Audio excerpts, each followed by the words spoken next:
Hello, welcome to another edition of Crypto News with your host, Arthur. Today's subject is the G20 Summit. A brief look into the G20. What is the G20 Summit? How does it work? Who is attending? The participants, who are they? Where do they come from? What is the whole thing about this, right? Okay. So the G20 is a leading group of 20, the forum of the world's major economies. They seek to develop global policies to address today's pressing challenges. Well, how does it work? The yearly agenda is over 50 meetings of ministers, foreign ministry, Sherpas. I'm sorry. My handwriting's pretty messy. Central bank, I'm not actually reading off of this that I'm showing in front of you. This is from the G20 here. I'm actually reading from my notes. Central bank, governors, world leaders. Each year, the agenda culminates at the Leaders Summit, which was this weekend.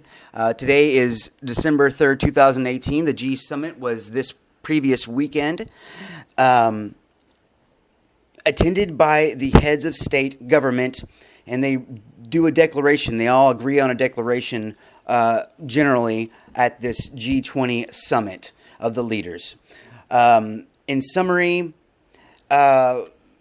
they issue a joint declaration based on the policy recommendations that have been prepared at the G20 meetings held throughout the year. And see the attached document of the declaration. I will attach that document somehow, a link to it at the end of the video. And, of course, all these articles will be linked as well. So, okay, so we've went over what the G20 is, basically. This is from the G20.org website. So, who are the participants?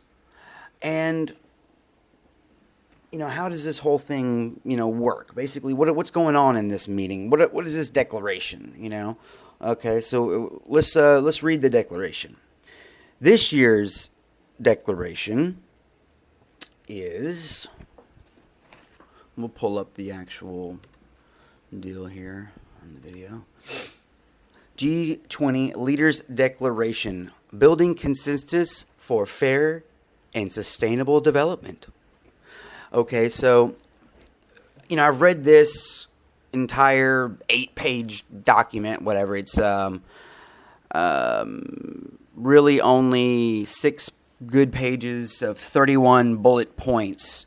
And then at the end, it's giving references to their declarations and their recommendations throughout the year and the respective dates in which they have given these declarations, and these are the working groups at the very, very end. So I'm going to go over the declaration in detail. I will not read it word verbatim, but I am going to read most of what I have highlighted here and kind of give you my thoughts on what it is actually saying. There's two ways to look at this declaration.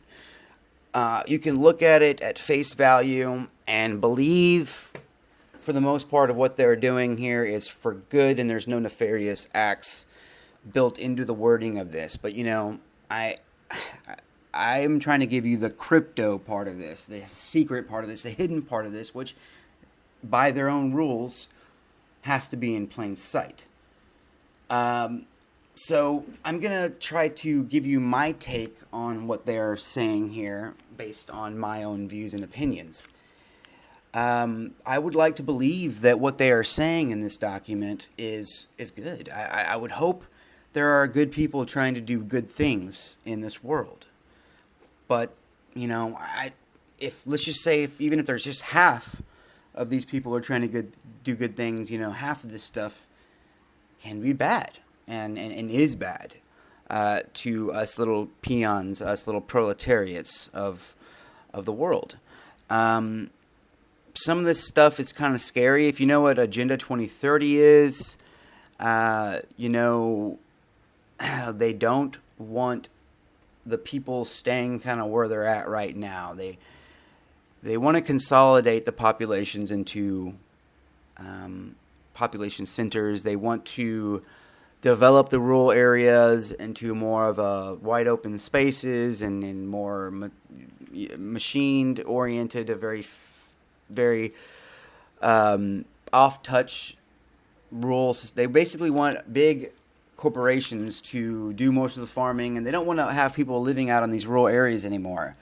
The population will be very sparse, and they want to have big cities where all the population's at, and it's all in Agenda 2030. And so, you know, how much of this stuff is actually good, I don't know. Let's just say it's half and half, because that's at best what it's going to be, right? So I'm going to try to get over some of the main points into this. Apparently, you know, Trump was able to kind of put a little bit of hold, a 90-day hold on any further tariffs with the Chinese. So that actually helped oil prices today, which is, you know, good for what I do, sadly, but it is. Thank God I need to have a job. So until this, you know, I'll never be able to make money off of this probably, but do the YouTube stuff is for fun, not for money.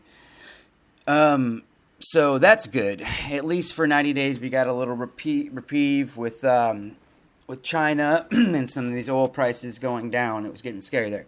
Okay, so back to the declaration. Oh, first off, I want to. What happened here? This was. Angela Merkel makes emergency landing on the way to G20 Summit.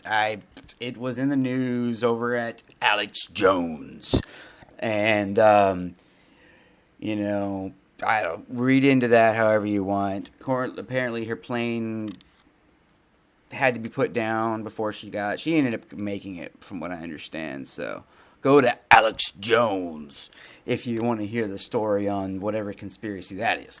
Okay, so back to the actual document here. Shout out to Todd and to Reese. If you guys are watching, I probably should have done the shout out a little sooner. My bad. It's kind of a few minutes into the video, so you better be watching all the way until you hear your shout out. But shout out to Todd and Reese. Thank you guys for supporting me. Thank you, Todd, for all your good ideas. This was his idea to do the video on the G20, and I got to give him credit on that. You know, any kind of recommendations on what information you want to hear, you know, having my take and my opinion on whatever, whatever topic you want to bring up to, you know, we'll have a realm of discussions on it. I will try to break down my views on it. And so, you know, props for you guys for supporting me, and shout out again to Todd and Reese. Thanks you guys for all your support and your recommendations. At least you guys are watching my videos. That's kind of cool. So back to this. Like I said, it was Todd's idea for me to do this. So you know, I when I try to get into a subject, I try to get down to the meat of it. So this was their declaration, and so let's hear what they're gonna do. What they've decided from all this year's meetings, the 50 meetings they had this year. Okay, so this year we have focused on the following pillars: the future of work, infrastructure for development, a sustainable food future, and gender mainstreaming strategy across the G20 agenda. Okay, so those are the pillars of what this declaration is about. Let's number 3.3 here. I don't want to get into that. That's going to be a whole nother video. Basically, I don't want to get into agenda the number 3 yet, but number 4 of their declaration. So basically, they are welcoming strong global economic growth while recognizing there has been increasingly less synchronized growth between countries. And this includes financial vulnerabilities, geopolitical concerns, and they have materialized. Ending of part 1 of 3. Continue on next video.